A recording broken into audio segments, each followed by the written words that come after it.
The Xbox brand is currently in the middle of what I would call an identity crisis. It's unfortunate that this is a pretty big identity crisis, and it's not one that can really be solved easily. This identity crisis really popped up and became really apparent, I would say, with the launch of the Xbox One in 2013. With that console launch, we basically saw Microsoft pivot from creating a console that was mostly about motion controls with the Kinect and mostly about how to interact with your TV and cable box to purely a games console, to a games console that now complements the Windows PC with their new Play Anywhere concept. To put it simply, Microsoft has muddied the waters to the point where customers are confused, and I honestly don't blame them anymore. With my understanding of games consoles, and I'm sure with the way you guys understand them as well, it was pretty obvious the Xbox One was a game console meant to play video games. But to most consumers, the basic consumer, they're going to look at Play Anywhere and wonder what the point of an Xbox One is. Obviously, the Play Anywhere gives people more choice, but those added choices give customers more questions. Some of those questions might be something like, what now is the difference between owning a Windows PC or an Xbox One? Those are legitimate questions that Microsoft themselves have created. And really, the interesting fact here is that, and I also want to stress the point of this video, is that this identity crisis isn't actually that new. The dichotomy between Windows PC and Xbox has kind of been around since the beginning, really since the inception of the Xbox. Sort of. And what I mean by that is that this is a pretty difficult topic to nail down. So I just want you guys to kind of hang in there. We'll get back to all this in a minute. Firstly, I kind of want to think about what someone thinks of when they go to buy a gaming console. What does the basic consumer think when they go to the store and they want to buy the newest game console for themselves, for their kid, for a relative, or as a gift? We can do this basically by looking at some of the questions a consumer might have when they go to buy a video game console. There's a couple questions someone's going to ask. You guys probably ask that question too, even as gamers. They want to know what the game console is, what the game console can do, and what features it has. Normally, anyway, the features a game console has are matched up against the competing brands. Xbox is a brand, for example, and PlayStation is a brand. Microsoft and Sony are companies, but they're also brands. But really what's important here is that Xbox is a brand that needs to distinguish itself from the competing brands. So we just need to look at Xbox itself a little bit more closely. We need to exchange what can it do with what can Xbox do. We would, at least in the past, answer play video games. The Xbox answer plays video games. With the Xbox One, more often than not lately, Microsoft has started to change that question to what can Windows PC and Xbox do. The answer is becoming more and more along the lines of Windows PC and Xbox don't do anything differently than one another. They do the same thing, they're the same platform. And it's an interesting question to have to ask, what does Xbox do? Because it means it needs an answer. Like I said, that didn't used to need an answer. Xbox did video games, that was it. Most of the time, Xbox did games that you couldn't play anywhere else. And typically, Xbox played games in the most optimized format for your TV. Like I said, it wasn't until recently that we had to start wondering, what is the Xbox brand? What distinguishes it from PC? And as I said, I'm going to call this the start of the Xbox identity crisis, even though it started way before. The real brand confusion picked up with the Xbox One.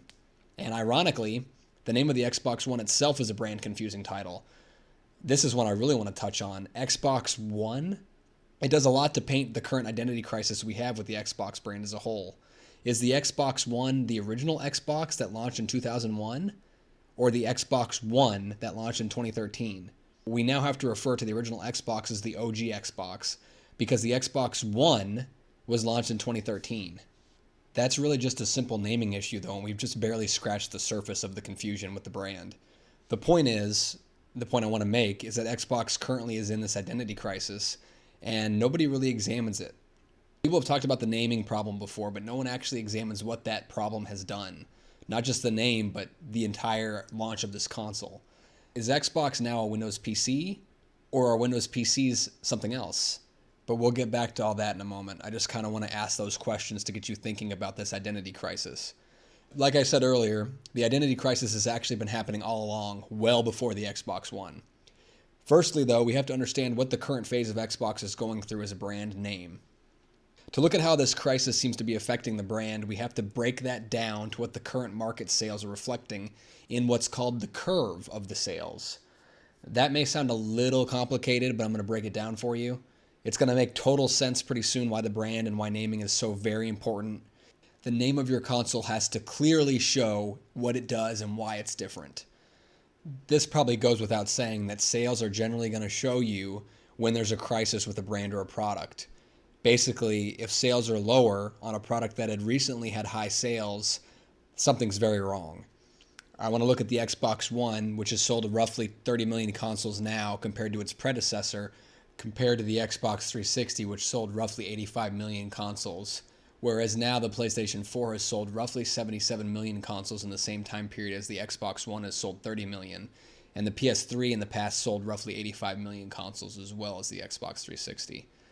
But anyways, those are just numbers. What really matters is the curve, like I said originally. When we look at the standard lifespan of a video game console, or even a video game console company, we typically see two things, okay? The first, or main thing, rather, I should say, not the first, the primary thing, during each video game console launch is a generalized bell curve. Sometimes it's longer, or very quick to rise and fall, like with Atari. The 2600 had more of a roller coaster lift hill that plunged down very quickly. A video game console, we typically see the console sell well at the beginning, with more sales in the middle of the console's life, while sales slowly taper off near the console's end. If this bell curve didn't happen, you'd never have the end of a video game console. It would just keep selling forever. This curve is pretty typical of most video game companies, as well as with their consoles. So in general, a video game company lives and dies by its popularity. When something's more popular, it sells more, it's more talked about, it's more marketed, there's more hype. So let's go to Sega. Sega, for instance, started small, got very huge, and then fell flat, as did the company itself, not just its game consoles. Sega's ups and downs were determined directly by the ups and downs of its consoles, in other words. And to illustrate this, I'm going to explain the comparison of Sega and Microsoft with their Xbox brand. The original Xbox sold about 22 million consoles. It started out very slowly. The Xbox didn't catch on. In the middle of its lifespan, it started selling a lot more consoles, and the console sales started tapering off. The Xbox 360 sold about 80 or so million consoles. It started out with a bang. The Xbox 360 rose very, very quickly, peaked in the middle with lots of consoles sold, and then started to fall very rapidly.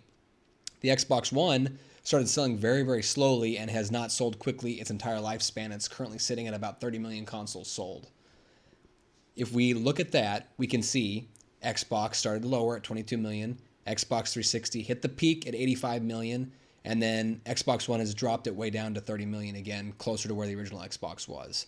If we look at Sega with the SG-1000 of about 1 million consoles, the Sega Master System about 13 million consoles, the Sega Genesis of about 31 million, and the Saturn and Dreamcast about 10 million, we can see the exact same curve happening with Sega. As more people heard about Sega and Sega got more notoriety, its consoles became more popular and they sold more, just like with the Xbox brand itself. I did want to make a side note here. I'm not forgetting about the Sega CD. I'm not forgetting about the Game Gear. They just aren't relevant to this discussion, really. But in any case, we can see that the curve is highly evident here between both system lines. Sega and Xbox's brands essentially followed the same kind of, we're popular, our consoles start out slower, then they pick up the pace, then they hit their peak, and then they start to taper off. They both had the same exact kind of popular in the beginning, really popular in the middle, died off near the end. And the reason why this is important is because it clearly illustrates why there's a problem with the Xbox brand. A lot of people who are very devoted to Sony or Microsoft will ignore the issues with their consoles. They will say that there's no problem, that Xbox is doing great, that PlayStation is doing great, that there's nothing that could be improved. But I just wanted to clearly illustrate how this bell curve shows us, especially when compared to Sega, that Xbox is in a crisis. And I wanted to kind of bounce off of that into the crisis is about its identity. There's nothing wrong with the actual system. There's something wrong with the Xbox's identity. So now that we understand the sales issue and the Xbox One being the thing that's kind of brought out this identity crisis in its most prime form, how did this begin? To understand that, we, as usual, have to go back to the beginning. We got to take it back to the past. To actually understand the Xbox game console as an identity, distinct from Microsoft itself, we have to analyze Microsoft's very, in my opinion, interesting history when it comes to gaming. it can be quite difficult to actually track down a good place to begin this conversation. We might say this truly starts with the birth of the Xbox brand and thusly the Xbox game console itself in 2001. If we decide to say Xbox started the Xbox brand, then we decide that when a bunch of computer engineers got together and created the first Xbox prototype out of Dell laptops, the Xbox brand was born. Boom. That prototype, those engineers creating that Dell laptop game console, that is the Xbox brand. That's it. We're done. We found it. But that's only kind of right. We're not talking about where the console itself started. We're talking about where the brand idea started. The actual identity of what the Xbox game console is. And to really find the best root of this tree, the Xbox tree, we have to kind of look around and look at the PC gaming division at a little thing called DirectX. DirectX is the thing that the Xbox is actually named after, for those who are uninitiated. Hell, I mean, many probably already know this, but I'm going to restate it. Xbox was originally even called the DirectX box. If we focus on DirectX as our starting point for the identity crisis that Xbox is currently in, we have to go back to the 90s. And in the 1990s, we can actually trace the start of Microsoft's entire problem with their entire gaming brand, not just with Xbox. This might sound obvious, but in the 90s, there was a totally different environment for game development, and the gaming landscape was nothing like it is today. Today, most of us are going to see gaming as inherently linked to PCs or PC workstations. That is, games built for PC are turned into games that play on a console, and most games are developed on PCs. But in the 90s, we have to remember, gaming was pretty much dominated by Nintendo and Sega. Eventually, Sony would come to nearly replace both of them with its ubiquitous PlayStation brand, but PC gaming was always there. It was in the background, but it was there. It wasn't as big as console gaming, but it was around, and it was a viable platform. You could release games on PC and make money, but it wasn't quite mainstream viable yet. Not everybody could buy any PC and just play any game. PCs were much more expensive, but they were capable of a lot more. The 90s are where Microsoft really exploded into the PC gaming market. Once they moved past MS-DOS and got into Windows 95, they were huge. Microsoft knew that gaming was a big ticket item even then. They had the foresight to understand that gaming would be a big thing on PC. They knew eventually it was going to be even bigger than it was. And there was a time, long ago in the 90s, when Bill Gates got up in front of a camera and told everybody deadpan, straight face, that Windows 95 was the gaming platform of the future. But Bill Gates didn't just stand in front of a camera with a plain background.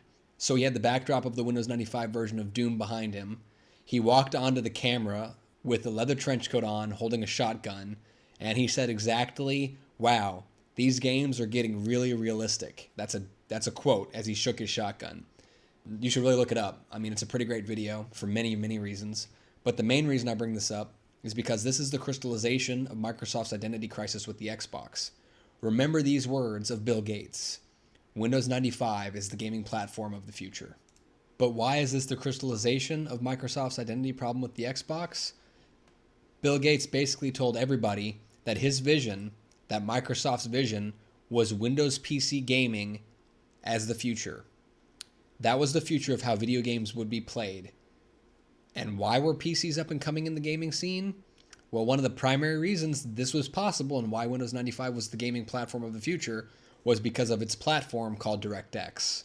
DirectX, for those who are a little non-tech savvy, allowed any PC with any kind of Windows software to run all the same games with any kind of different setting you wanted. The reason DirectX was such a big deal was because before this, games had to be custom tooled to run on specific types of software, and very rarely did the games run well on machines like Windows. The reason why this was never an issue for console manufacturers at the time was because game consoles had one specific set of hardware and one specific set of software, if you will, or firmware, I guess, that all programmers were developing games for simultaneously on one set of workstation or development kits. DirectX itself was only really necessary on PC because they had such a vast array of different hardware setups and software setups, and they basically all needed a singular platform that would run games the same way with the same setting possibilities. That means, here's the important part, that DirectX in and of itself was pretty much Windows PC gaming encapsulated. You couldn't really have Windows PC gaming or Bill Gates' vision for the future without DirectX. So in a very real way, part of Microsoft's explosion into gaming was positioning PC as the best way to play video games. the best possible way to experience the true future of where gaming was going to go. Now, granted, this move was essentially due to the fact Gates was nervous about PlayStation, or what many people surmise was Bill Gates' response to PlayStation 1 taking over the PC. Particularly, I think Gates believed that PlayStation was going to start taking over PC gamers, or even PC users at some point. And there's no doubt that there was some fear from him about Sony's PlayStation, but that doesn't really matter. The fact of the matter was that to start gaming on Windows PC, you had to utilize DirectX. So Microsoft was completely dead set that PC was the ultimate future of gaming. They had gone all cards in, all bets placed. You can kind of guess where this is going. We've already got the real identity crisis on our hands here, and Xbox wasn't even a concept in the mid-90s yet. So you can kind of see now that the original Xbox, which launched in 2001, was literally a refutation of everything Microsoft was trying to do with PC in the 90s. The Xbox then was basically a direct result of Microsoft's fear of PlayStation and PlayStation 2 taking away computer game sales and thereby damaging the PC's market share in gaming. If you don't PC game, well, here, you can have a direct Xbox. And it's pretty hypocritical to tell everyone, Bill, that PC gaming is the way of the future, but then buck on your ideals and launch a game console a few years later because you've got some constrained fears of the PS2. And typically, success in the gaming industry is driven by consistency, reliability, stability. That's how Nintendo and Sony have done it, and that's worked out pretty well so far. What's troubling about this issue is the distinction between what a PC could do versus what a game console could do. It's troubling now, but in 2001 it at least wasn't quite as troubling. PC and a game console did very distinct things in the early 2000s and the late 90s, and it was kind of okay for Microsoft to jump into the fray of console gaming. But remember, to do that, they had to forget a little bit about the message that Bill Gates had delivered a few years earlier, that Windows PC, specifically Windows 95, was the gaming platform of the future. The most ironic thing is that the Direct Xbox, which was renamed to the Xbox, was actually a brand name taken from the very idea that PC was the gaming platform of the future. So the only reason the Xbox is named the Xbox is because DirectX was going to be the platform for the gaming PCs of the future. So the Xbox was basically a platform through which to show that gaming PCs had a good platform. The irony in the name shows the identity crisis Xbox had all along. So I'm going to do my best to guide you through the confusing decisions of Microsoft with its Xbox that's led to its identity crisis and has made the identity crisis even more apparent. So let's move forward into the 2000s and the dawn of the Xbox One. Sorry, I meant the OG Xbox. I almost forgot I can't call it the Xbox One anymore. But wait, before we hit the 2000s, we have to go to 1998. Before Xbox, there was Sega. Wait, what? Sega? Okay, I know what you're thinking. Am I going to mention Atari too? You know, this guy always talks about Sega and Atari. No. Sadly, in 1998, Atari's long dead. But its brother in death, Sega, is still kicking and repeating many of the same mistakes Atari made when it died. Sega held on long enough to see Microsoft start its rise into the video game console market. And like all things tend to in this industry, Sega came full circle and helped one of its rivals conquer it in some small respect. In case you're unsure what I'm referring to, and yes, I'm going to mention Atari, I'm so sorry. Nintendo came to Atari and offered to give them the console so that Atari could market it in America, and Atari refused. In a little bit of a reverse play, Microsoft came to Sega and offered to put the Windows CE operating system on their Dreamcast, and Sega agreed. This was a small test to see if Microsoft was ready to enter the market in a bigger way. In all reality, Sega in the beginning with Microsoft probably had a very big role in the creation of the Xbox. Sega was actually all over Microsoft at this point of time in the early 2000s. Hell, many of the early prototypes of the Xbox controller mimicked the Dreamcast controller to the point where they even used a VMU. The original Xbox controller itself is mostly lifted directly from the Dreamcast controller down to having a large circle in the center of the controller instead of a screen, and two expansion ports directly on the controller itself. The Dreamcast front even had the Windows CE logo branded on it itself. Although the Dreamcast wouldn't live past about a year and a half, the cross-pollination between Sega and Microsoft was abundant in early 2000 and 2001. And while honestly the Windows CE operating system was rarely used for any games and was more of a novelty, it still helped solidify Microsoft's first steps into the console market. But that's not where this ends with Sega. In fact, Sega's dying breath as a console manufacturer would be to try to support the hell out of Microsoft's Xbox. When Xbox launched in 2001, when the Dreamcast was basically fading out, Sega transferred a lot of its soul into the Xbox platform. Sega made a ton of games for the Xbox that were totally exclusive. Granted, they did this for GameCube and PS2 as well, but games like Shenmue, Fable, Jet Set Radio Future, Panzer Dragoon Orta, Crazy Taxi 3, and more all saw themselves continued onward on the Xbox as if they were sequels and they had always been running on Dreamcast. Of course, we can't talk about Sega's soul without going into what SegaNet was. This is a big one for Xbox Live. SegaNet was essentially a powerful online tool used to make Dreamcast the first real online compatible console. And Dreamcast also came with a modem right out of the box, something Xbox would also do, but Xbox took it a step further. Xbox essentially revamped the SegaNet idea into Xbox Live, which was the first real online gaming service for consoles that would withstand the test of time. SegaNet was great, but it wasn't quite what Xbox Live would be. As SegaNet was shutting down, Xbox Live was opening up. And what's most important about online connectivity for a games console? It makes it much more like a computer. Sega even took it a step further when they tried to get every single Dreamcast game compatible with Xbox, but ultimately that deal fell through. Sega is not done, though. They may have died out, but their shadow is still all over the Xbox. Once we actually move into the Xbox 360 era, I'll tell you more about Peter Moore, who was the president of Sega during the Dreamcast days. But more on that in a minute. I want to touch on the original Xbox a little bit more first. When we look at the original Xbox, separate from Sega, we see an incredibly powerful console that easily knocked out the competition in terms of raw horsepower in the 6th generation. The Dreamcast, PlayStation 2, and GameCube stood little to no chance if they were to attempt to go toe-to-toe with the power of the Xbox console. To be fair, the GameCube was incredibly powerful for its size, and the GameCube games were incredibly sharp, but the Xbox still crushed the GameCube as well. This was due largely in part to the fact the Xbox was essentially the first blurred line between what a PC was and what a gaming console was. Xbox was essentially highly specialized PC gaming hardware. Its online infrastructure was very similar to PC online gaming networks at the time, and this made porting games and creating games from PC and PC workstations very easy for developers at the time. The original Xbox really started the trend that we see today, where we basically just have a specialized computer that plays games. And talking again about the sales of the original Xbox, if we go directly from gaming on PC into the gaming on game console Xbox era, the unclear future of what the Xbox brand is may or may not be what caused it to sell a very small amount, roughly 22 million consoles, and the system itself was a huge loss to Microsoft. I think Gates said he wanted an Xbox in as many homes as possible and he didn't care how much he lost. Honestly though, in all reality, the PlayStation and the dominance Sony displayed in that generation, which ended up selling like 155 million consoles, is definitely why Dreamcast died, and it's probably why Nintendo's GameCube and Microsoft's Xbox didn't stand a chance. I think Xbox and GameCube both sold about 22 million. But really, the point was, Microsoft had made its first move into console gaming, and it was a confusing move. People were unsure of the Xbox, and it didn't sell very well because of that, I believe.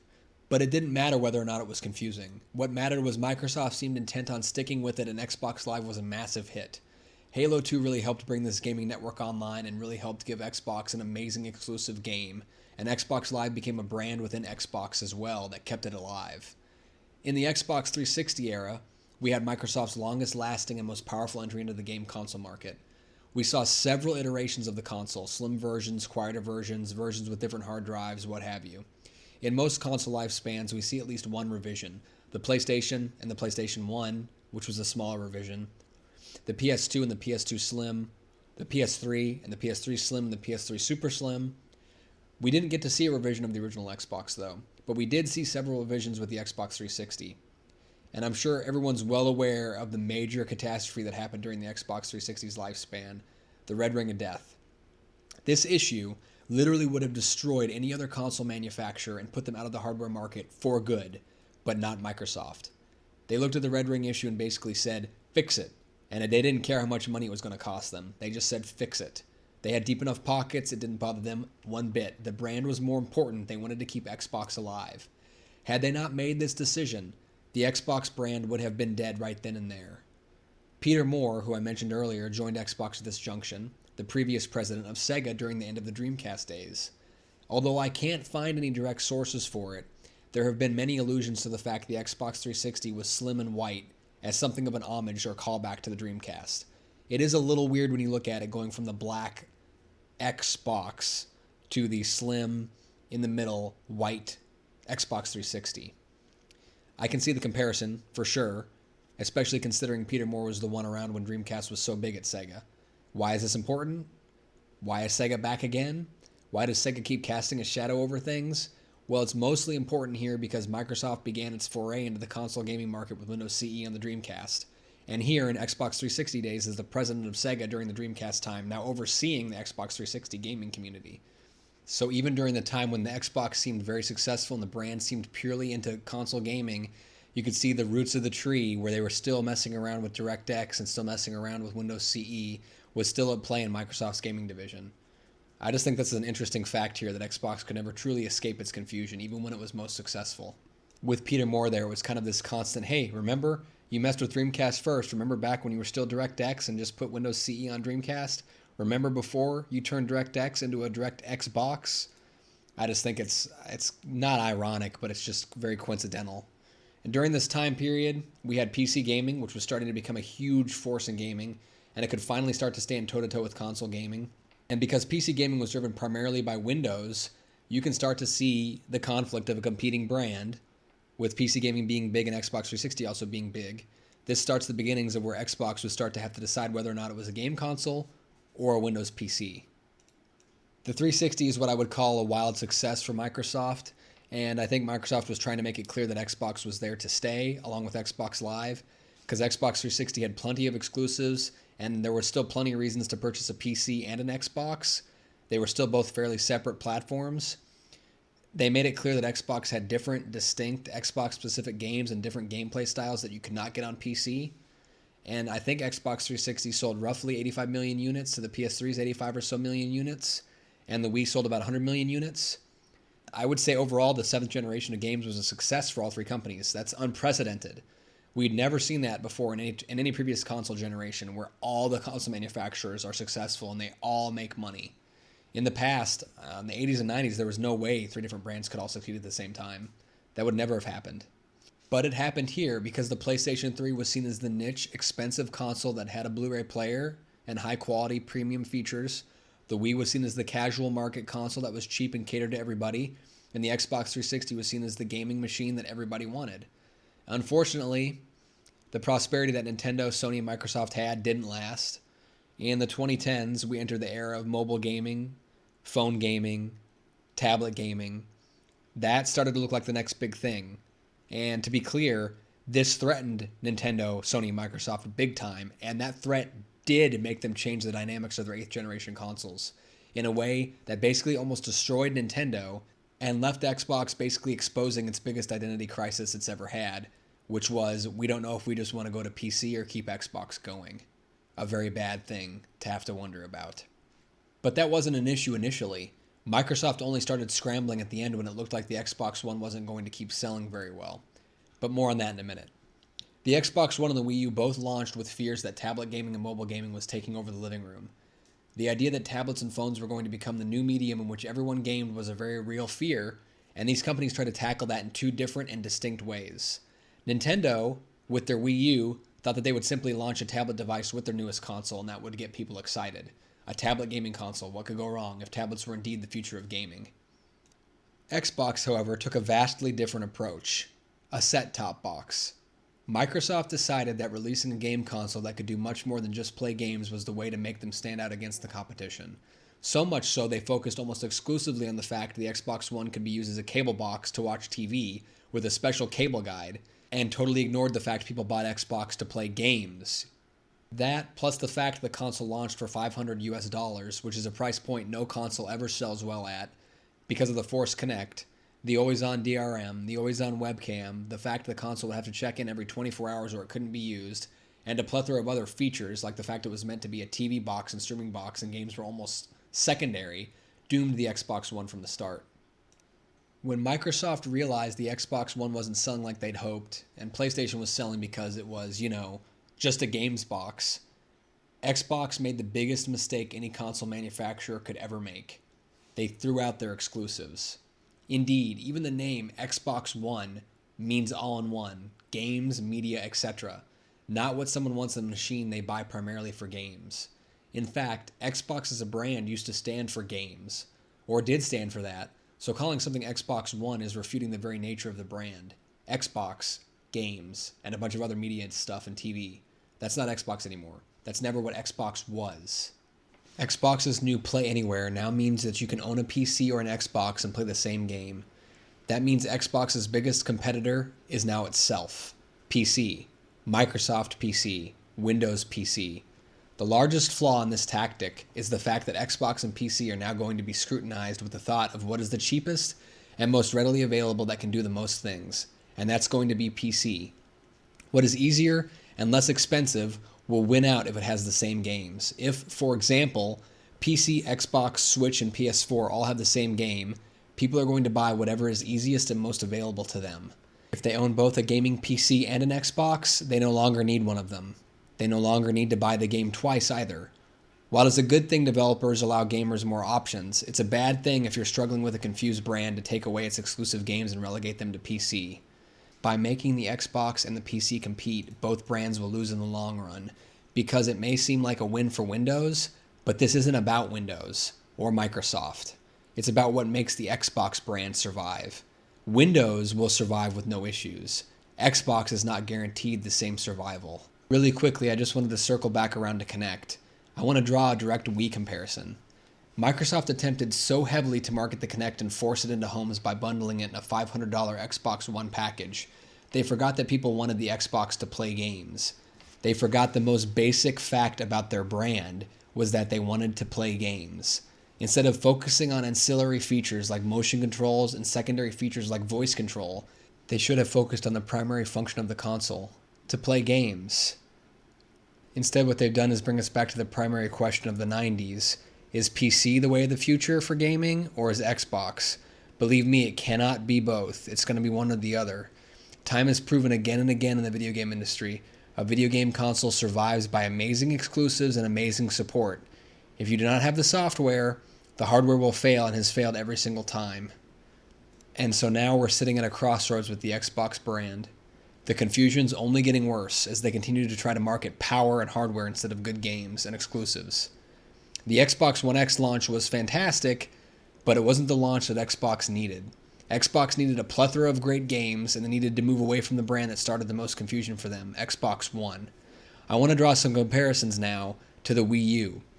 The Wii was very successful for Nintendo, just like the Xbox 360 was successful for Microsoft. Both of them had clever, unique names that challenged the perception of gamers.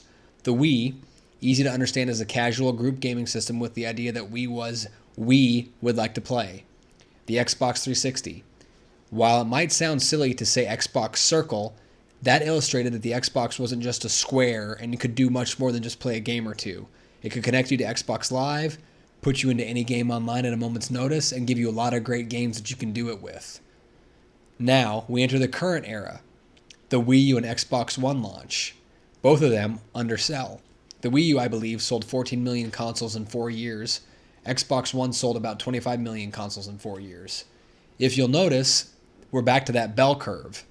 With the Xbox One, 25 million consoles about matches the 22 million for OG Xbox when people questioned what it was. And 85 million for Xbox 360 when it was clearly for gamers is the middle point. So the Xbox One didn't sell very well initially. There was too much stigma attached to its name after its announcement. Given a perfectly good opportunity to refresh and start new with a brand new console name and a new generation, Microsoft decided to stick another X on the end of the name to make it Xbox One X. Now the comparison should be even more clear here. The Wii, Nintendo's moneymaker, faded slowly and they tacked a U onto the end of it instead of moving on to a completely new brand. The Xbox One, a faded brand by 2017, Microsoft decided to stick an X onto the name, attempting to continue the Xbox One instead of moving away from it completely. As we all know by now, Nintendo learned from their mistakes and finally retired the Wii and the Wii U branding for good with the launch of the Switch. It was a total switch for Nintendo, but Xbox One did no such thing, and in fact, with Xbox One X and PC gaming anywhere, has made things much more complicated. Now do I buy a PC, an Xbox One S, or an Xbox One X? Which one's for me? Why are they different? How are they different? Is an Xbox One S stronger or weaker than a cheap computer? Now, the PS4 in comparison with the Wii U and the Xbox One has sold insanely well and continues to do so only because the marketing and the messaging of what PlayStation is has been clear. It is a gaming box that plays games. That's it. Everything else is there, but it comes second. When we sit down to play games, As we all know, we want to have fun. That's all that matters. What gives us the most fun in the most games and is the most clearest, obvious choice in a console generation will always, without fail, sell the most. With Wii U and Xbox One, we had a combination of very low hype and negative hype, which translated into low sales, and it's something Nintendo only recently shook up and stopped by burying the Wii U. Microsoft made a huge mistake in not following suit with the burial of the Xbox One. So at this point, I've given you a fairly large rundown of Xbox and its brand crisis between console and PC. But what do I propose they do about it? In my videos, I dislike explaining something only to leave out any ideas on how to fix it. It's a simple fix, really, and unfortunately it's not one many people talk about, as is often the case with these concepts. All too often, people like to talk crap about a console and then offer no alternatives, or the alternatives they do offer are stiflingly limited. So let's rewind. I'm going to reach back into the 90s when Xbox was first developing their identity crisis, when they first decided to see if they were going to be a gaming PC maker or a gaming console maker. The OG Xbox, in its prototype phase, had several different names. Many of them were outlandish. Some of them were good. One that particularly stands out to me for many reasons was Midway. I like the Xbox Midway. Midway, for the original Xbox in its prototype phase, was going to signify the midway between a gaming console and a gaming PC. In fact, what Xbox was all along, it was supposed to be the midway between console and PC. The clear key to marketing a Windows PC and an Xbox brand together is making the identity for the Xbox the midway between both points, the middle ground, the point between the couch and the desk. Something with PC-like power and capability that will be enhanced with gaming console features and gaming specificity. So here it is. Microsoft should have buried the Xbox One brand and all of the bad marketing. They should have buried all the negative hype with it and moved on as quickly as they could. They should have attempted to create a new brand that went along with the ideas that the Xbox 360 brought. An amazing games platform that focused entirely on Xbox Live communities and games with your friends. That is it. The new machine could have been called the Xbox Midway, as it would have been a midway between your TV and monitor, the in-between space with amazing games and near PC power but built with consoles in mind. It would have had the power of the Xbox One X, but came with new exclusives built for that power, while phasing out the Xbox One S entirely. Of course, the Xbox Midway should have been totally backwards compatible with all Xbox One accessories, and it should have also included natively Xbox 360 support and original Xbox support. But it should have launched with a totally new operating system and a totally new fundamental design idea. A ton of great exclusive games. Play Anywhere should have been abandoned, or at least advertised far less, and Xbox exclusives should have come to the forefront, even maybe returning the logos on games that say only on Xbox. With the Midway, Microsoft could have started fresh, they could have buried the mistakes of the Xbox One, but with the Xbox One X, they only continue to live it. Even now, I'm reading headlines that say Nintendo could overtake Microsoft this year. And honestly, Microsoft is the only one to blame for that. Microsoft and Sony were given clean slates to totally dominate the 8th generation with their PS4 and Xbox One and relegate Wii U and Nintendo to nothing. And Microsoft squandered that opportunity because they're still recovering from that mistake now. They're more confused than ever at what they want Xbox to be. And it's confusing to gamers who can buy a $500 gaming PC with Windows versus a $500 Xbox without Windows to play the same games in nearly the same quality. When you compete with yourself, you lose. Every time. But to end this, I want to open your eyes up to one more analogy. The circus. Wait, what am I talking about? The circus? I know, I'm crazy. Circus, Midways in games, Sega, Xbox. All of this is just too circular, but listen close. No doubt everybody's heard of the three-ring circus. Okay? There was a reason there were 3 rings in the three-ring circus. These were rings in the center of a huge pavilion-like tent. 3 of them, okay? One on the left, one on the right, and one in the middle. Or one below the 2 on the left and right. The reason the three-ring circus was so popular was because it had something for everybody to see. You could go to the circus, and if you didn't like what was in one of the rings, you could focus on another ring without worrying about missing anything. The goal of the three-ring circus was to make each ring entertaining enough that you would come back 3 times to watch what was going on in each ring. Well, let's pretend the three-ring circus has 2 of its rings filled. One of the rings is filled with the Xbox One S, one of the rings is filled with the PC, and in the third ring, let's put the Xbox One X. With this 3-ring circus formula, would you come back to see the entire circus, or just focus on a single ring and say I'm done. This formula means you inherently have to double dip to get the best experience. In two forms, PC and Xbox One X are inherently better than Xbox One S, but the whole show is being controlled by the Xbox One S. If we boil this down to the basic consumer who is just looking to play video games, the consumers watching the Xbox ring have literally no reason to watch the PC ring and vice versa. Someone watching the PC ring gains absolutely nothing by coming back and watching the Xbox ring. It's identical. The three-ring circus becomes one ring. And if you watch the PC ring, you get everything from the Xbox One X and the Xbox One S plus additional content as well. With the three-ring circus system, there is nothing to make one platform more viable than the other to the consumer. They have no reason to choose one over the other. And if someone is attempting to sell a games console that has no reason to buy it for games over a PC, there is a huge flaw there. And finally, the Xbox One X complicates this message even further because it's supposed to be as powerful as a PC in console form, which takes us all the way back to the statement that PC gaming is the future Bill Gates delivered long before the Xbox launched. Ultimately, the Xbox One is a dying brand. I hate to say it, but it is a dying brand. And I want to reiterate the fact that Nintendo is supposed to overtake Microsoft this year, which is a very sad thing to hear.